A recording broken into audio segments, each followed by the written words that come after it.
Сдруженијето Здрава Котлина, кое водеше кампања против рудникот Иловица, не е разочарано од резултатите од референдумот и не се откажува од борбата рудникот да не се отвори.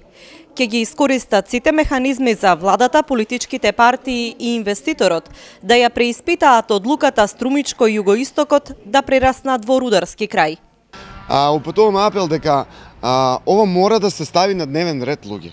Ова не може да поминува туку така. Не добивме официјален став од ниту една влијателна политичка партија во Македонија. Значи не може да биде занемарливо тоа што имаме 20-30 рудници за металични минерални суровини. Не може да биде занемарливо фактот дека ова е убиство на Струмичката котлина, овој рудник. Само 32% од жителите на Босилово вчера излегоа да се изјаснат за отворањето рудници во нивната општина. Од нив најголемиот дел, односно 96%, гласале против рудници, а мал процент, околу 4%, за нивно отворање.